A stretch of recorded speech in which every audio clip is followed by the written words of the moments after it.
Good morning. Here we are. It's great to have you. Another Saturday. Wow, here in Keene, New Hampshire, we are super mild temperatures. We might beat records today. Going to be somewhere in the high 50s on February 10th. So that's kind of exciting. But we are going to hopefully get some snow on Tuesday. I'm not quite ready to be done with winter yet. I hope, I don't know, whatever. We take what comes, right? It's kind of exciting not knowing exactly what's going to happen. I like that. So anyway, it's great to have you all here. It is, again, February 10th. You are joining the meeting of Wondrous Roots, your health from the ground up. My name is Becky Montrone. I have a practice here in Keene called Wondrous Roots. I am an holistic health care practitioner with a degree in holistic nutrition. I see clients in private consultation for all kinds of stuff, whatever the health problem or concern might be or interest. And also am an herbalist, so do a lot of making of our own products here. We have a great, wonderful skincare line. I would like to say that Dale, my husband, who has really been in charge of the rebranding over the last several years of our product line and also marketing, and has just, we have launched our Wondrous Skin product, our Wondrous Skin Cream on Amazon. So I'd really love to encourage you and ask you, if you love our Wondrous Skin Cream, if you like it, if you do go to Amazon and purchase it there and write us a review, we would love it. We actually have our own page on Amazon. Some businesses do that. Not all do. We have our own page on Amazon now. And we plan to be putting up many more products to be available on Amazon. So again, if I could just ask a favor of my tried and true, if you like Wondrous Skin, don't do anything like that you wouldn't want to do for yourself anyway. But that would really help us promote our business on Amazon. And anyway. So our business hours here are 9:30. We have an open door store. 9:30 to 5, Monday through Friday. Our phone number here is 603-439-2603. You can also reach out to me from either of our websites. One is wondrousroots.org. The other is shopwondrousroots.com. You can get from one to the other very easily. And you can go into the contact us. Those come to my private email. And nobody else in the company, the business, none of my staff. I have Mary Sue and Dale. We're all here together. We're not that many of us, but I'm the only one who sees those. So you are reaching out to me confidentially if you do that. So yeah, you can go to our YouTube channel, YouTube Wondrous Roots, and or I'm also on Rumble there. Those of you who are attending now know that. And if you're listening later on the video, you will be able to get my newsletter that goes with today's program easily from the link that I will provide both on YouTube and Rumble. So you can always go back to wondrousroots.org to podcast and view or go to subjects. Say I did something on oil pulling last week, right? Or bouncing the week before, or had Raymond Elias on a little while ago on breathing. Just breathe, just bounce, just swish. And maybe something that you want to see. You can always go back most times and get those things unless we have some sort of a technical difficulty, and I'm going to clear my throat. So just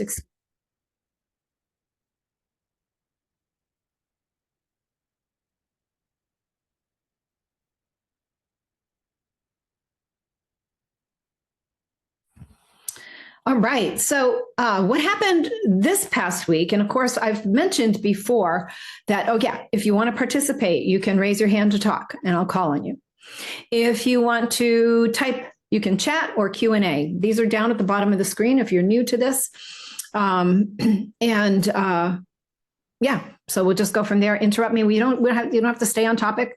You don't have to talk about what I'm talking about right now, which is going to be the amino acid glycine today. And just kind of one of my, a couple who are clients of mine were up yesterday. They live in Connecticut, but every now and then they come up in person. And so I was talking briefly. She said, Lisa said to me, what are you going to be talking about tomorrow? And I said, I haven't decided yet. I thought I might do endocrine disruptors or glycine, because then I was just talking to her about glycine for somebody in her family with a sleep issue. And so anyway, she voted for glycine. And so this morning I said, I am going to do glycine. I think glycine is really, and again, it's one of those things that one of my client brings to my attention and I go, oh, wow, wow, this is really remarkable, interesting, and then find out it's quite remarkable. So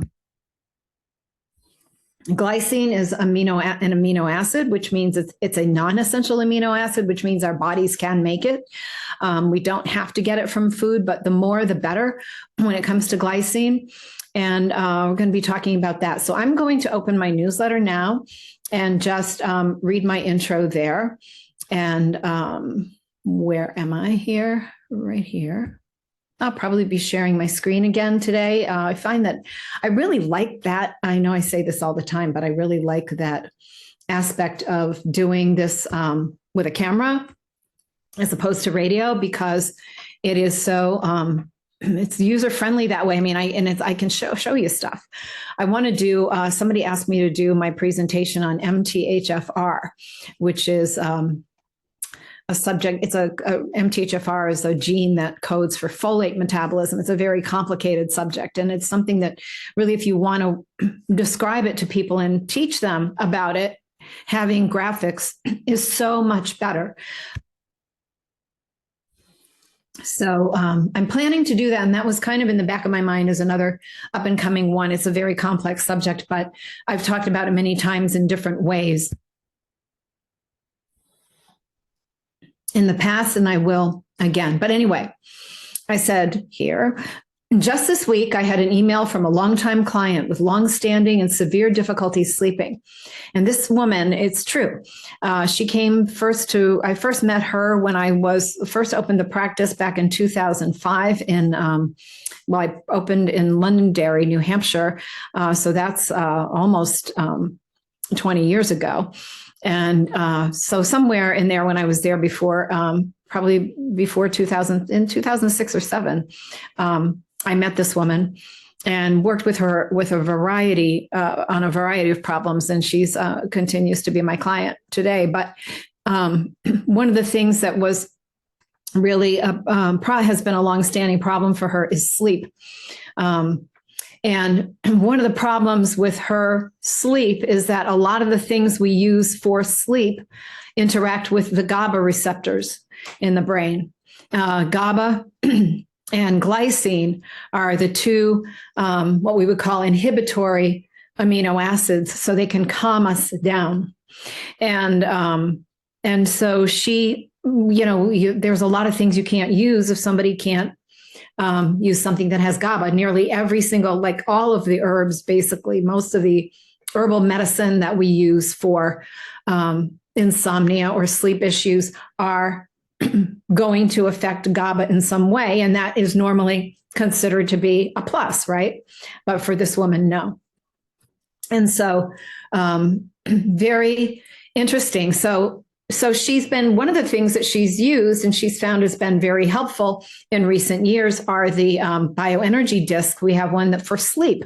And again, Daniel Glazer was on my program back right before the holidays talking about the bioenergy discs. And the bioenergy discs are those little round things. They're adhesive and you put them on your left shoulder. Wear them for 3 days. Every fourth day you replace it. So there's one for sleep. And she found that helped. She would have to do, multiple things to try to get a good result. But anyway, I got this email from her this week. Well, I have good news on the sleeping issue. I've been able to greatly reduce the cocktail I take for sleep. And I accidentally figured out that I no longer need to use the bioenergy patches. I say accidentally, as I forgot to switch out my patch for several nights. And I used to notice a difference in my sleep if I forgot to put on a new one after 3 days. So I thought I'd try going without it, and I'm continuing to sleep without it. what I'm doing now for sleep is 2 cups of chamomile tea in the evening, 400 milligrams of magnesium. And what I think she's taking there is probably magnesium glycinate, which is also bound to glycine, because it's definitely not 400 milligrams of elemental magnesium, but 400 milligrams of magnesium glycinate to really get a good sleep effect is what we would recommend, because you've got about 12% of magnesium glycinate is actual elemental magnesium. The rest is glycine, which we're going to be talking about, is in the spotlight today. So she's doing that. And then she's adding 1,500 milligrams of glycine, the actual supplemental glycine, the amino acid, and up to 3,000 when needed. And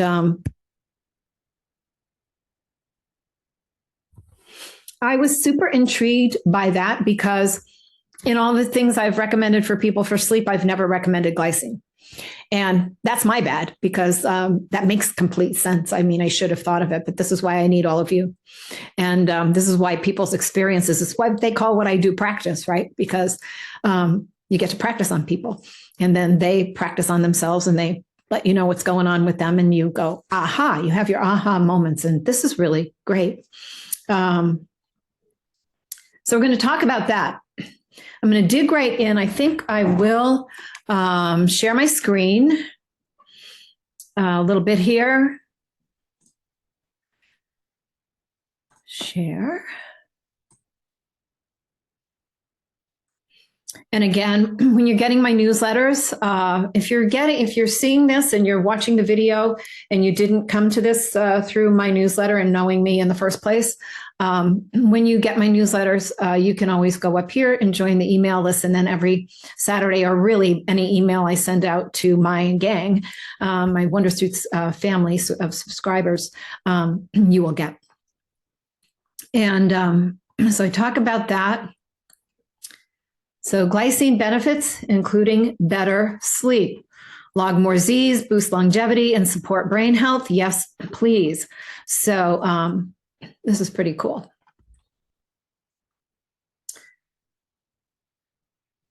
Need to catch up on some Z's. Pronto, glycine can help with that. A lot of people, and maybe, and I'm sure I can safely say, many of you have issues with sleep. It is probably one of the most frequent things people come in. Let me just see. I've got that. Hang on. I'm just getting my chat set.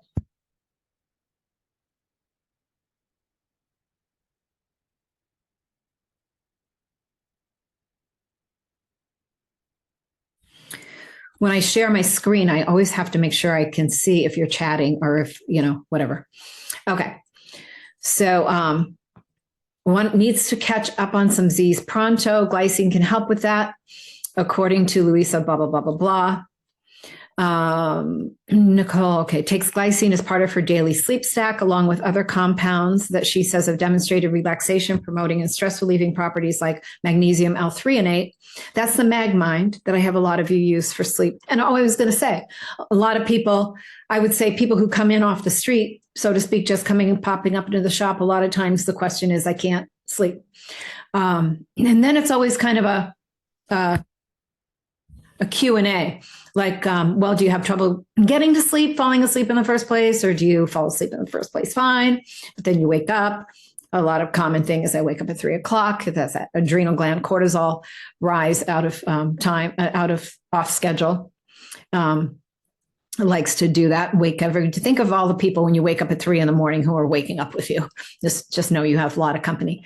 But it's always like a question to try to find out what is causing your sleep problem, so we can kind of hone in on what are the best things to do to try to do that. But a lot of times with the sleep things, it's trial and error. So GABA, she uses GABA and ashwagandha, this woman who's writing this article. Glycine has a powerful effect on sleep, or whoever is being quoted here in this article. And sleep is crucial to maintaining physical, cognitive, and emotional health. Of course, we'll all agree with that. A lack of solid sleep has been linked to a host of health issues, including obesity, diabetes, cardiovascular disease, poor immunity, poor mental health, and neurodegeneration. And it makes you feel like, what, Can also lead to accidents on the road. Okay, so whatever. So glycine is one of the 20 amino acids that serves as a building block for protein synthesis.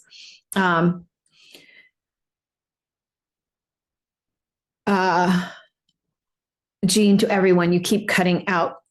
I probably cut myself out because I've been clearing my throat. As you guys know, I always have like a frog in my throat, and believe me, I have nothing wrong with me. There's nothing. It's not terrible. It's just the way it is. And when I'm doing this stuff in the morning, I don't get my voice warmed up because I do not talk. I'm all by myself, sitting out, on my bed, cranking out the newsletter. So I think that's why I'm cutting out. But when I cut out, I don't say anything that I want you to hear. Glycine is one of the 20. Okay. And building block for protein synthesis in living organisms. It's a component of several proteins that play key roles in muscle maintenance and hormone regulation. Glycine is produced naturally in the body. That's why it's called a non-essential amino acid. In other words, you technically don't need to eat it or take a supplement since your body can produce its own. While the body can produce glycine, this doesn't negate the potential benefits of external supplementation, particularly for individuals whose natural synthesis may not be adequate for optimal physiological functioning. The average person gets about 1.5 to 3 grams of glycine per day from rice or other protein-rich foods like meat and fish, which is in the ballpark of the 3 grams Nicola recommends for sleep benefits. Interesting, because we're going to look at some pieces by Dr. Joseph Mercola a little bit later on and find that he is saying up to 20 grams a day. And very, very, very interesting. So kind of the dosing of that can be all over the place. So anyway, right there at the top, 8s, and we're going to be really looking at glycine. It's not just about sleep today. We're going to be talking about a lot of different things. And again, sort of like fits in with what I'm always talking about here, and that is anti-aging, keeping the body healthy, keeping the body from, keeping the body disease resistant. I like that. Disease resistant lifestyle, right?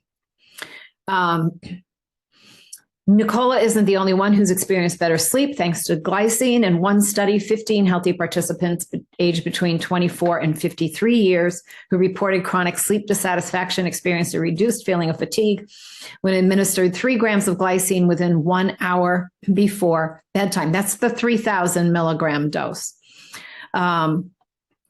Another that found that in subjects continuously experiencing poor sleep quality, taking 3 grams of glycine before bedtime reduced the time it took to fall asleep, improved sleep efficiency, and decreased daytime sleepiness when compared to placebo.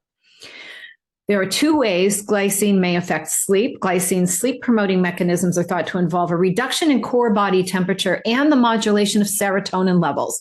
So that's really cool literally, because one of the things that keeps people awake at night is being too hot. And that, of course, is compounded when you have people, women who are going through menopause and experiencing hot flashes, problems like that.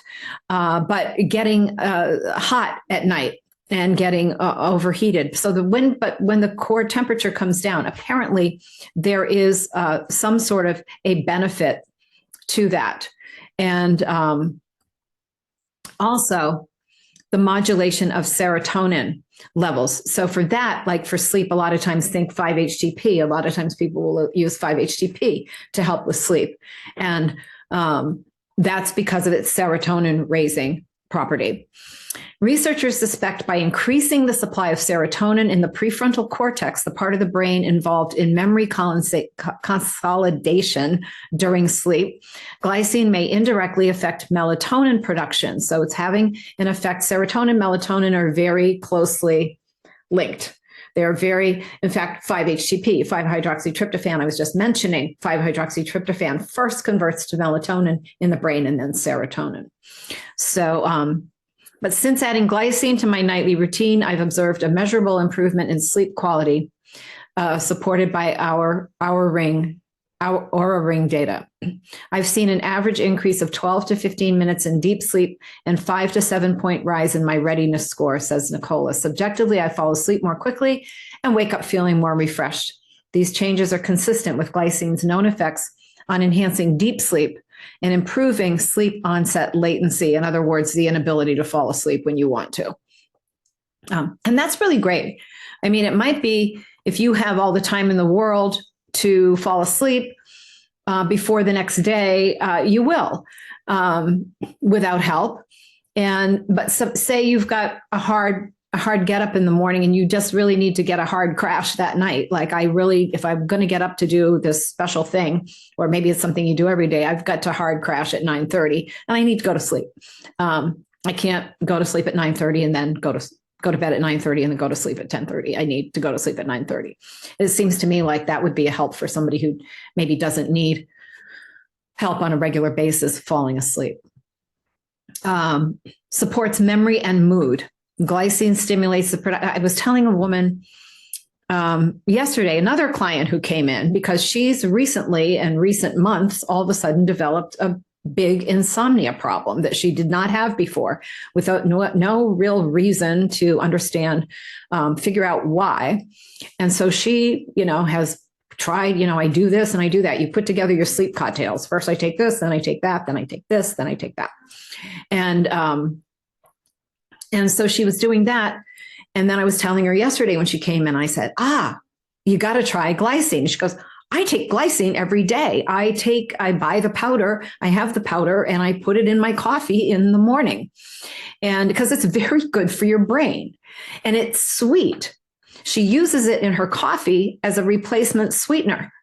So you can take glycine any time of day. If you want it to help you with sleep, take it at night, but it doesn't mean you can't take it also at other times of day for other purposes. So it stimulates the production of serotonin, the feel-good hormone. Serotonin can help elevate mood, improve sleep, enhance memory and thinking. It also acts as a neurotransmitter in the central nervous system, says Nicola, meaning it helps your brain process motor and sensory information. Glycine specifically acts on N-methyl aspartate and MDA receptors to produce an excitatory effect. A process has been linked to neuroplasticity, learning, and memory. And how fascinating now, let's just think about that. Because, Becky, I thought you said it has an inhibitory effect. It does. But it has an excitatory effect too. And I don't know, maybe that just means by some way, shape, or form, it seems to know what you need it for, because it seems a little counterintuitive, if you will, that you might just all of a sudden, you might take something that could be excitatory and stimulate your thinking and everything to help you fall asleep quicker. But I'm not the message, I'm just the messenger. And that's what they say. The experts. Protects against muscle loss. Now, we're going to find out that glycine is all about collagen. It's not all about collagen, obviously, but it's very involved in collagen. Like, it's huge. Glycine is very rich in bone broth. If you want to get more glycine and you don't want to take more supplements, and you're, kind of like I'm a person who loves to cook, and make yourself a nice weekly big pot of bone broth, freeze it in serving sizes, have your bone broth in the morning and get a lot of glycine. Anyway, there's many ways you can go about this. And we'll talk about foods too that are highest in glycine. But as a key component of collagen, glycine helps provide structure and strength to bones, skin, muscles, and connective tissues. So again, everything we take collagen for, everything that making collagen helps with, glycine will help with, if we're getting plenty of foods rich in that, or if we add it, top it off with a supplement. Again, getting glycine-rich foods and then supplementing with more to round out what we want, or what we want to use it for, AKA sleep. Right before you go to sleep, you're not going to try to wolf down enough food to figure out what has 1,500 to 3,000 grams of glycine. So Researchers believe that collagen peaks around age 25 to 34 years and then begins to decline. Yes, we are aging very early on, aren't we? To start, you might notice changes like less skin elasticity and more fragile hair strands. By the time you're in your 60s, you might be looking at deeper wrinkles and significant loss of muscle mass. Now, I'm going to jump ahead and just tell you a really cool thing. So I'm all about sulfur and MSM. Everybody who has heard me, listened to me for any time at all, I'm all about sulfur, and sulfur is how we kick off this whole methylation cycle. I was just talking about that with MTHFR a little earlier, talking about how I'm going to address that in greater detail in a systematic way with a presentation eventually, which I have all written. So I just have to decide what Saturday to do it. So sulfur, MSM, turns to two amino acids, cysteine and methionine. And methionine, then it goes and it turns into S-adenylmethionine, which people will use as a natural antidepressant as a supplement. And then in the face of having adequate folate, B12 and B6, we just keep going around. Methionine causes homocysteine levels to rise. Methionine synthase then comes in if you don't have a defect that prevents that, which I'll talk about when I do MTHFR. Hold that thought. Well, don't hold it, but just put it away for later. Methionine synthase comes in and reduces the methionine and brings homocysteine levels down. Because if homocysteine levels remain high, it can cause problems such as cardiovascular disease. Glycine. Now, in that process of doing that, the great thing that's done, one of the greatest results is that we make glutathione. See, I get to say it today. Glutathione. I am the glutathione girl. But guess what? Glycine deals with the methionine in the sulfur, and glycine brings homocysteine down. And guess what? Glycine also raises glutathione. Wow. So follow that. This means if you're using MSM powder and you're using glycine powder or capsule, but I'll explain the different the advantages anyway, but I'm going to be taking it in powder form like I do MSM, because you can get a lot more than you can by, capsules. It's a lot more cost effective, and it's a lot better than swallowing so many pills to get that many grams. But anyway, you've got a beautiful combination there, because you have the glycine dealing with the higher homocysteine that sulfur needs to kick off and should kick off. But then for those people who can't break homocysteine down, glycine takes care of that. But then glycine also, along with the sulfur, raises glutathione in your body, and we know glutathione is the miracle molecule. So isn't that great? I mean, I just find this very exciting. Okay, so let's go back to my share and see what else we can see here. Okay.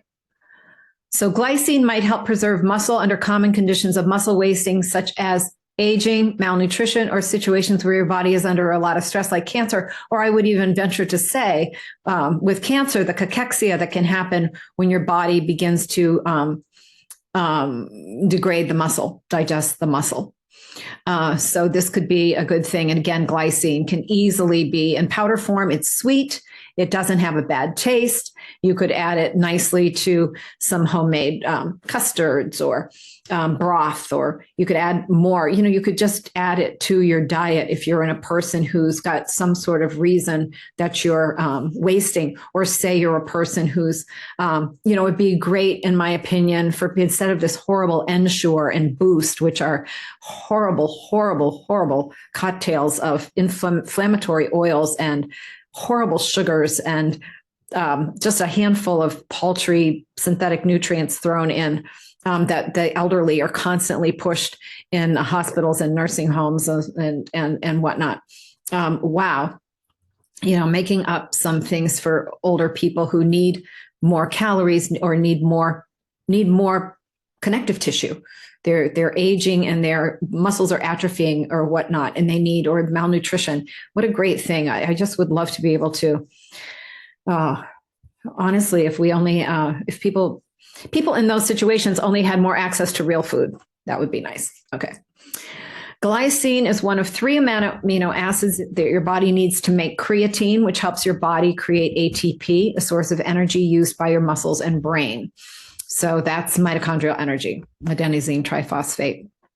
When combined with resistance training, creatine has been shown to increase muscle size and strength. Interestingly, supplementing with creatine may improve short-term memory, intelligence, reasoning, and memory. While your body naturally produces creatine, getting too little glycine may reduce how much you produce. The only thing is, you might have a question, because if you followed me on Indium, you can't, I say don't take creatine supplements. I would not worry about glycine supplements, not creatine in high doses, like 3,000 milligrams of creatine itself, because Indium also increases the activity of creatine, which is one of the good things that it does. Reduces inflammation.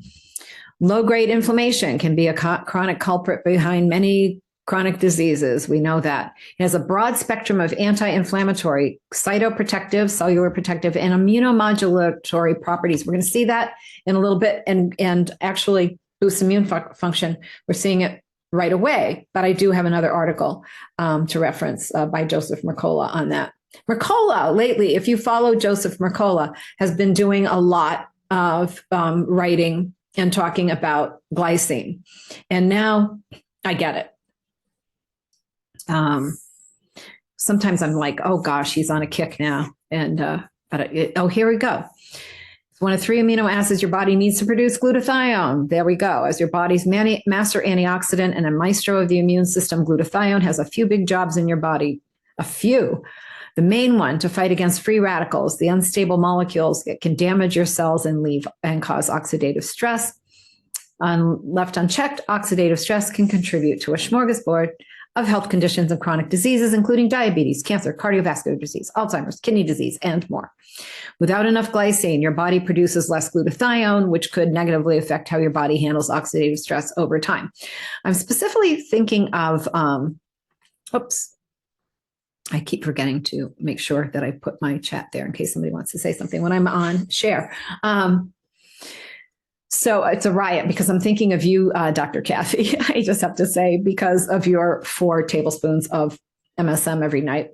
I just have an idea that you'll probably be adding some glycine to it. I mean, what are the chances, right? But wow. And here you go. You've got a huge glutathione precursor in high dose, I would say high dose MSM, right? If you're taking 1,000 milligrams in a supplement that you have with chondroitin and glucosamine, if you're getting like 1,000 milligram of MSM a day, I wouldn't expect any glutathione production from that or any really great effect. You really kind of have to flood yourself with that to get a really nice response. But anyway, you've got glutathione and glycine now helping you raise that glutathione internally, which again, totally anti-aging. It's an anti-aging molecule. Insulin, increased insulin sensitivity. Insulin resistance is the common hallmark of type 2 diabetes, but one study found that glycine might increase insulin response. What's more, higher levels of glycine are associated with a reduced risk of type 2 diabetes, even after accounting for other lifestyle factors. Here we go. Another one of these. This is one thing that does many things. And of course, yeah, Kathy's like, yes, I will be adding glycine. Protect your heart. In a study of 4,109 people with chest pain, researchers found that those with higher plasma glycine levels had a more favorable heart disease risk profile and a decreased risk of heart attack at a 7.4-year follow-up. Glycine was specifically linked to improve LDL cholesterol levels as well as apolipoprotein B. And apolipoprotein B is the main protein found in the bad LDL cholesterol. Don't get me going on cholesterol. But anyway, it's also breaking homocysteine down. Okay. So they always go for that. They always saying heart disease, cholesterol. How about heart disease, homocysteine? Right? When your homocysteine levels are high, you need to break the fibrin down, which causes clotting. So I'm not saying it doesn't have effect on cholesterol. I'm not going to argue with these people, but I am saying that it's more than that. So it says, if you prefer the supplement route, you can take glycine at any time of day, but to avoid drowsiness, best to take no more than 1 gram during the day. However, Nicola recommends taking 3 grams around an hour before you go to bed, since this dosage is consistent with the protocols used in the clinical studies that demonstrate sleep benefits. So that's why I had purchased, let me go back in my newsletter. I had purchased this in capsule form. The capsules are 500 milligrams each. So if you were to take this before you go to bed, that would be, and you wanted 3,000, that would be 6 capsules, right? Which is a lot of capsules. So I also am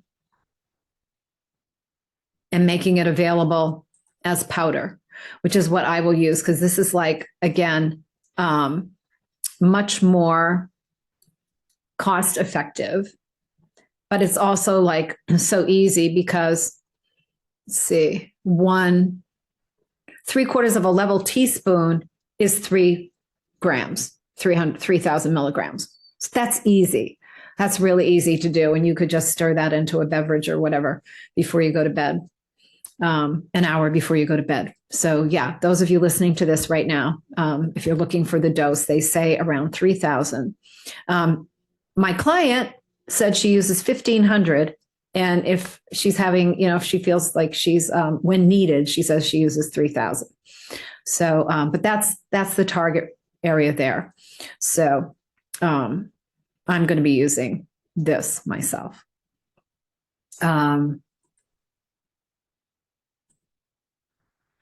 Okay, so come on. It's supposed to go back. It will. It's just going back. I think it is. So we're going to talk next about the 12 foods high in this. I'm going to stop my share. I think it's just getting my computer saying you're asking me to do too much, too fast, Becky. Well, you just can't keep up with me, can you? All right. Foods high in the that's what I always like to know. What are the natural sources, right? So what is glycine? We talked about that. Gelatin powder. Okay, so gelatin is the name for cooked collagen. It is made almost entirely of protein, and its unique amino acid profile gives it many health benefits. Gelatin can be used to make Jell-O, homemade ice cream, gummies, whipped cream. Glycine is abundant in gelatin.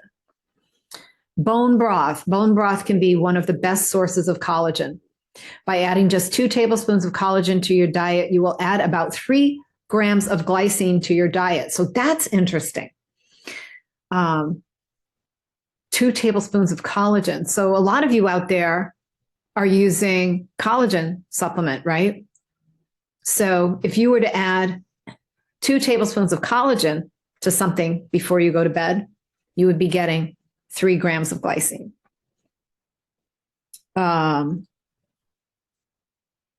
Don't tear poultry skin. I love poultry skin.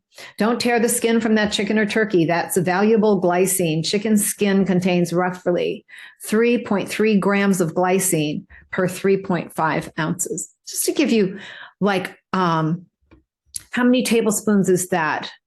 Oh, Kathy. Kathy says, how many tablespoons is that? Because she does the tablespoons of MSM. Very funny. So yeah.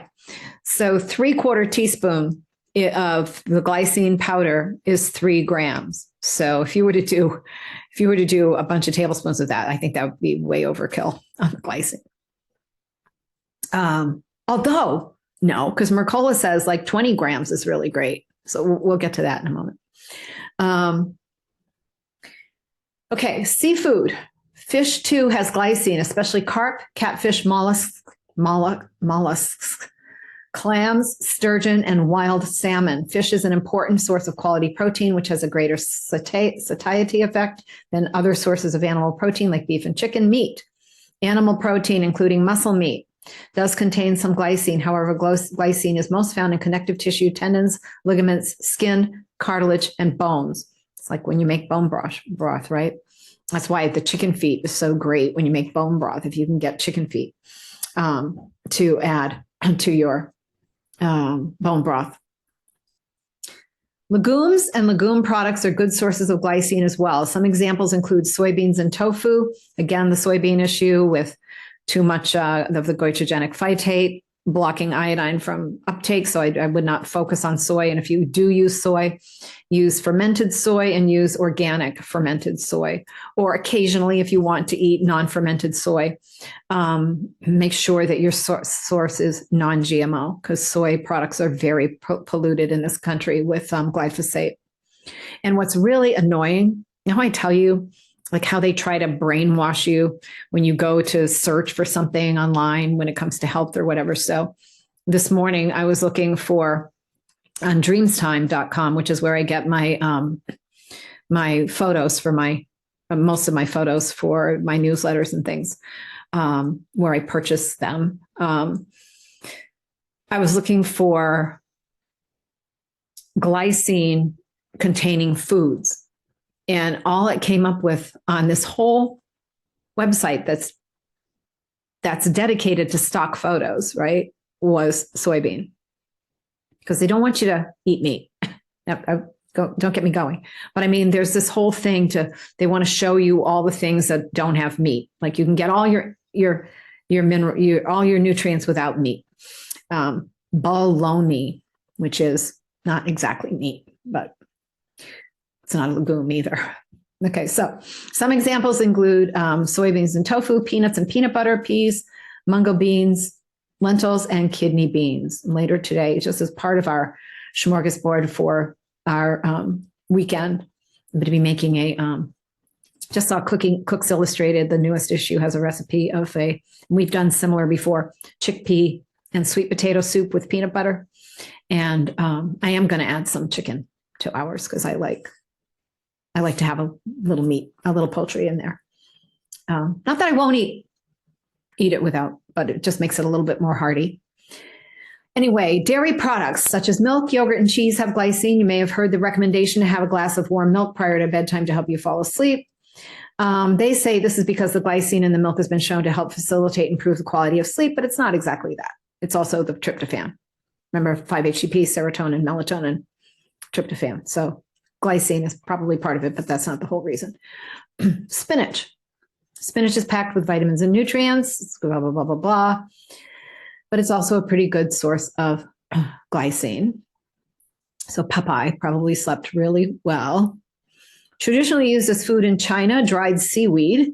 China, Japan, and Republic of Korea, dried seaweed has become popular in the US recently as well. Seaweed is a great source of antioxidants, fiber. Yes, miso is great for you. And miso, you can eat as much as you want. In fact, I did a program where I talked about that. Miso is really, really lovely. And again, just non-GMO, organic, non-GMO, because miso is broken down. The problem with modern soy is that it has a phytate, phytate is what they call it, that blocks uptake of iodine to the thyroid. So we're already in an iodine deficient environment in our diets, unless we're iodine supplementing. And it causes a huge problem there. And we have so much soy added to everything in the United States. So any packaged product you get, whether it's in a bottle or a box, processed, a bag of bread or whatever, if you're not careful, you will find soy there in one form or the other. And so it's estimated that Westerners get 3 times the modern soy, which means unfermented soy, that Asians do, who eat soy, unfermented soy in their diet daily, like tofu, right? We're getting 3 times what they get. We don't even know we're getting it. They use soy because it's cheap and they can fill it, they can use it and fill it, put it in everything. So, but miso is great. Tempeh is fine. And tamari sauce is fine. So very good question. Thanks for doing that, Kathy. Seaweed, just be careful if you're going to like load up on seaweed, because seaweed also is a great source of iodine, but with seaweed, especially if it's coming, know where it's coming from, you kind of want to get it off the Maine coast. You know, since the Fukushima nuclear spill or leak or whatever over in Japan, seaweed coming from the West Coast, you really don't want seaweed from that Pacific Ocean area, right? So stick to the Atlantic for that. Watercress, staple in the Roman soldiers, vitamins K, blah, blah, blah, and glycine, as well as glycine. Asparagus, and an excellent source of blah, blah, blah, lots of things. It contains plenty of amino acids, including glycine. Cabbage, and it also is rich in that. And so just an overview there of health benefits of glycine. Just in a short list, we see joint health, helps build muscle mass, supports mental health, helps regulate blood sugar, improves sleep. Your body uses it to make glutathione, a powerful antioxidant. It may protect your liver from the damage of alcohol. Why? Because it makes glutathione, which protects your liver from the damage of alcohol. Helps build the lining of the gastrointestinal tract, gives you more energy and fights fatigue, fights the effects of stress and anxiety, protects your skin from signs of aging, may reduce homocysteine levels following high protein meals. Why? Because the meals are high in methionine, like MSM powder is, right? So break that down, and you're going to make homocysteine, just break the homocysteine down. And so that's a great way to do it. This is very insightful to me when it even comes to the whole methylation thing. And reduces the risk for certain types of cancer. Glycine and methionine, it talks about that here. Methionine is abundant in eggs, seafood, and muscle meat. When methionine is metabolized, your body may use it to produce another amino acid called homocysteine. Excessive consumption of methionine may lead to elevated blood levels of homocysteine, which has been associated with heart disease and other chronic conditions. Glycine, in return, may reduce homocysteine levels in the blood after high protein meals. So again, great. Get your methionine. You need methionine. Don't shy away from sulfur because of methionine and those healthy foods with methionine, but get your glycine. And a lot of times, just for me to say, in a well-balanced diet, you already are, right? In a well-balanced diet, you're getting sulfur and you're getting glycine because look at all the foods that are rich in both. So, so nature, it takes care of that itself in the diet, but a lot of people, right, don't eat a balanced diet. And it's just important to know these things. And it's good to know so you can focus and say, what do I want to up in my diet or in my supplements to affect areas of health that are concerning to me. Okay, so now let's go. I'm going to share my screen again.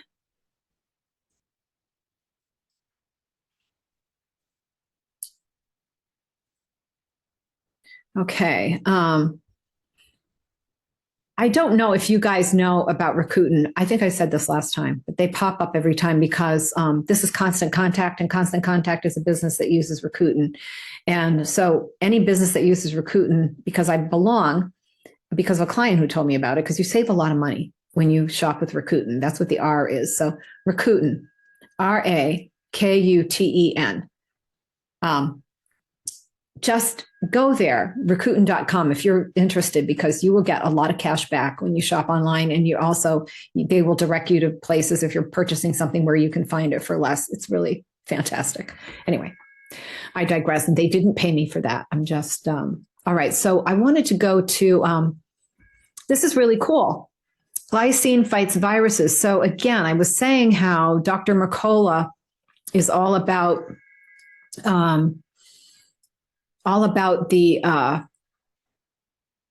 has been about glycine for recent months. Not all about, but he's talked about it a lot. How glycine strengthens your extracellular matrix, acting as a crucial defense mechanism against viruses. So we talk about this. We've gone over a lot of this, but I want to go down to this. Interesting. Glycine also helps protect against viruses by reinforcing your extracellular matrix, as evidenced in a 2021 study. This is great. These are studies that are this is a study that's very recent. Collagen, which is high in glycine, is a primary protein of the extracellular matrix, which acts as a physical barrier against infectious agents such as bacteria, viruses, and fungi. Okay, so we're in a world right now where everybody's like paranoid about getting sick, and nobody wants to get sick. We want to keep our immune systems high so that we don't have to worry about become germophobic. We just want to be strong as we are. As we encounter these various things that we're going to. When you're deficient in glycine, your extracellular matrix is weakened, thereby raising the risk of viruses being able to proliferate through your tissues. Many infectious agents secrete proteases that destroy collagen to facilitate their proliferation. I think that's huge. Many infectious agents secrete these proteases that destroy collagen. So they're going after your collagen. They need to destroy it in order to take hold, right? In order to infect you. So if you just keep putting that collagen back, just keep putting it back, and they can't keep up, right? These little beings. I had another B word in my mind, but I'm not going to say it. Glycine intake at the aforementioned dose prevents the spread of viruses by strengthening the extracellular matrix barriers against their advance. In the Journal of Functional Foods in January 2021, some viruses are also known to inhibit collagen synthesis, which has the same effect. Making sure you have enough glycine in your system at all times can help prevent viruses from destroying enough collagen to get inside your cells. And then another mechanism, and this is kind of cool, a 2020 study showed an antiviral mechanism for glycine is in that it prevents formation of capsids. You probably didn't know this, but viruses carry around an outer shell of protein called a capsid. This capsid acts like a lockpit in that it attaches to and pries open the cell's membrane it is seeking to infect. How dastardly. It's terrible. What these things, they're so cunning. But see, that's the whole thing. It's like anything. If you understand these mechanisms, that's how I work with cancer. Basically, my slap it silly approach is if you know each vulnerability, how it's working, you try to find something that turns off each vulnerability. So here we go. This is the thing with getting infected with a virus. The capsid. The capsid acts like a lockpit. It attaches and pries open the cell's membrane to seeking to infect it. The virus then hijacks the cell's inner workings, forcing it to mass produce the virus's genetic material and construct many viral replicas. These capsids are like popcorn kernels pushing away the lid of an overfilled pot. Wow. The new viruses explode through the cell wall, and the cycle continues with more virus lockpicks on the loose. Lockpicks on the loose. Since glycine prevents the viruses from forming a capsid, they become unstable and unable to infect other cells as they simply disintegrate without their capsid shell. Wahoo! I mean, if we got nothing else from this session today, from this hour we spent together, right there. You want to be antiviral?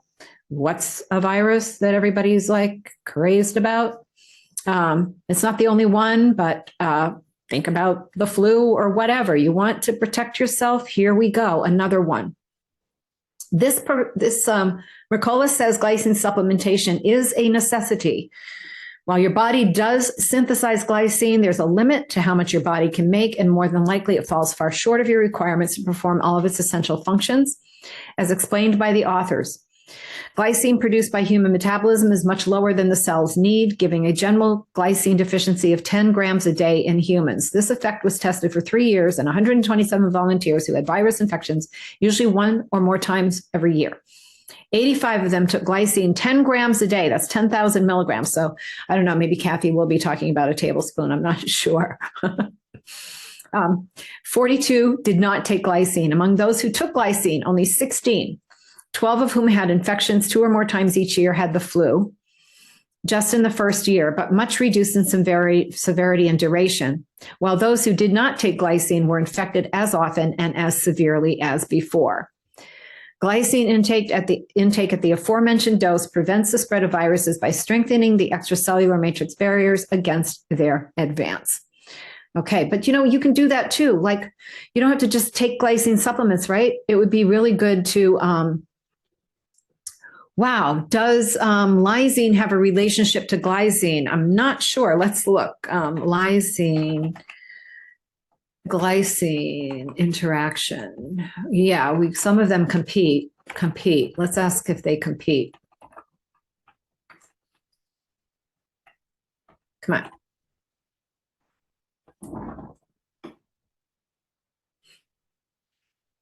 Glycine, dietary.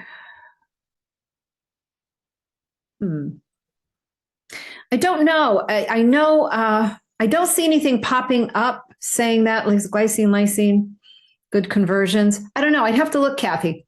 Let's look and see at another time. But we think of L-arginine with the whole lysine thing, and not so much the whoops. Where was I? I'll stop my share for now. Hang on. Let's think of yeah. I'm not sure. That's a good question. But again, when you're taking something that has competing amino acid, then what you want to do is always make sure that you are taking them at different times, right? You just don't take them at the same time of day. So I'm going to go back to my here. I'm trying to grab that back if I can. Just before we wrap up, we're almost coming on 1 o'clock, but let's see. Just lost that.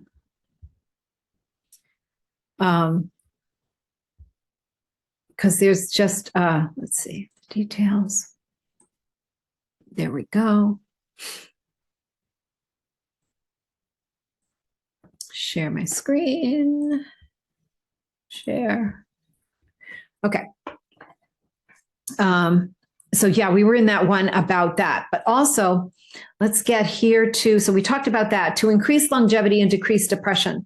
So that's another thing that's very important and key for a lot of people. And you can pick that video up there.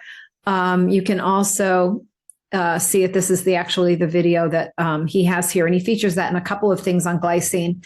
When it comes to this, may influence aging, collagen synthesis, age-related diseases. Talked about that. It actually suppressed tumor growth in mice with melanoma, decreased fasting glucose, insulin, triglyceride, and insulin in male rats, preserved muscle mass, blah, blah, blah, blah, blah. With NAC, supports mitochondrial health. Well, NAC is a precursor of glutathione. So here we say glycine and N-acetylcysteine, two glutathione precursors. So if you're taking glutathione and you're taking, glycine, whatever, N-acetylcysteine, but again, in a roundabout way, MSM is as well. This one, I just wanted to go to the self-care is a secret to aging gracefully. This one down here, this is very interesting.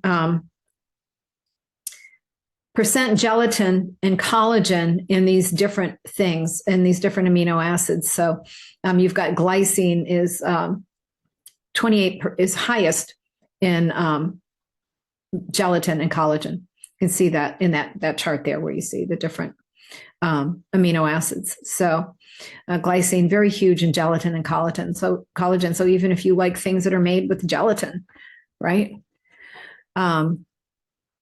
Reverses aging in human cells. According to previous research, glycine may even be responsible for the epigenetic regulation that drives the aging process as a whole. As reported by Science Daily in 2015, contrary to popular belief, the aging process in your mitochondria may not be controlled by DNA mutations after all, but rather by epigenetic regulation. So epigenetics, I love epigenetics. When I talk MTHFR, that's what I'm talking about. Epigenetics, if you know what your genes aren't doing for you, going into it another way, it usually involves nutrients in the right forms and the right amounts for the individual based on their genetics. And it changes the expression of your genes, and it can change the whole trajectory of your health future. Remarkably, simply adding glycine to the culture medium of fibroblast cells taken from 97-year-old peoples restored the cell's respiratory function, which suggests that glycine treatment can reverse the age-associated respiration defects in the elderly human fibroblasts. Glycine supplementation could potentially give the elderly a new lease on life. Again, let's get this into our elderly people. And again, once they are under the care of people with rules and regulations, that's very hard to do. Required in daily collagen turnover, protects against age-related diseases. You can, again, explore all this stuff in more detail when you have time and interest. But we are at 1:03 p.m. So I am going to say have a wonderful weekend. And I'll be back next week. I'm not sure with what. I might be doing MTHFR, or I might be doing something else that strikes my fancy. And again, it might be one of you who happens to speak to me and the light bulb goes on in my head and I'm like, oh, I got to learn more about that. And then I want to share it with you. That's how it goes so oftentimes. So I thank you so much for being here with me. And thanks, Lisa. Lisa just said, thank you, Becky. Great program. And Lisa was the one who convinced me last night as she was walking out the door to do the program on glycine today. So thank you, Lisa. I appreciate that. And everybody for being here, participating and just being with me. Again, be well.